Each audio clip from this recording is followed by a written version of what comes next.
চলে যাওয়ার পর তোর দাদা আর দাদার বউ মিলে সমস্ত সম্পত্তি তাদের নামে করে নেয় আর আমাদের দুজনকে বাড়ি থেকে বার করে দেয়। মা, এত কিছু হয়ে গেল আর তুমি সেটা আমাকে একবার জানানোর প্রয়োজন বোধ করলে না? আর বোন, তুই তো সবকিছু জানতিস, তুই তো আমাকে একবার কল করে সবকিছু বলতে পারতিস। নাকি তুই আমাকে পর ভেবেছিস যে একবারও আমাকে ফোনও করলি না? না দাদা, সেরকম কোনো ব্যাপার না। বিশ্বাস কর, আমাদের যখন বাড়ি থেকে বের করে দিল না, আমরা তোকে ফোন করতে চেয়েছিলাম, কিন্তু ভয়ে তোকে আমি আর ফোন করিনি। যে কি বলতাম, আমরা খুব বিপদে পড়ে গেছি দাদা। চারপাশে না সব অন্ধকার দেখছি। বাবা, আমাদেরকে ক্ষমা করে দে রে। আমাদের উপর যে কি ঝড় গেছে সেটা আমরা দুজনেই জানি। বাবা, তুই রাগ করিস না। এভাবে বলো না মা, আমার পাপ লাগবে। আমি তোমার সন্তান, আর বাবা চলে গেলেন আমাদেরকে ছেড়ে, আর সেটা তুমি আমাকে একবার জানানোর প্রয়োজন বোধ করলে না? এতটা পর করে দিলে আমাকে। বাবা, তোর নাম্বারটা আমার কাছে ছিল না, আর তোকে জানাবোই বা কি করে তুই বল।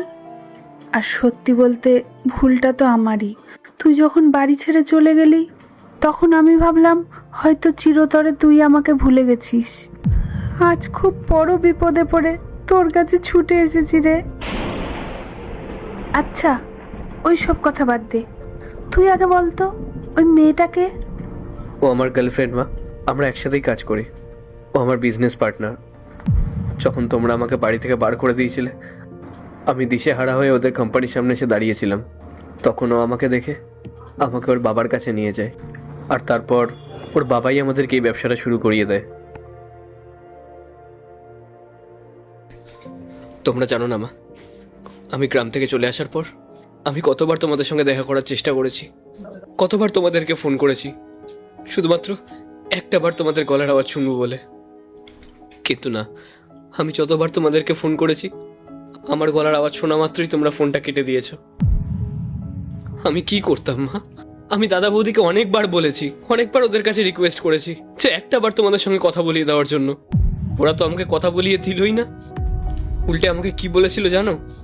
বলেছিল আমাদের ভাই বলে কেউ নেই, এই বাড়িতে আর কখনো দ্বিতীয়বার ফোন করবি না। তুমিই বলো মা, আমি কি করতাম? যখন আমাকে চারপাশ থেকে সবাই ত্যাগ করে দিয়েছিল, তখন আমি কার সাথে যোগাযোগ করতাম?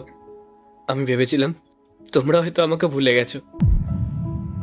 বিশ্বাস কর, তোর দাদা বা বৌদি কোনোদিন আমাকে কিছু বলেনি। তুই যে তাদেরকে ফোন করতিস, আমি সত্যি বলছি কিচ্ছু জানি না।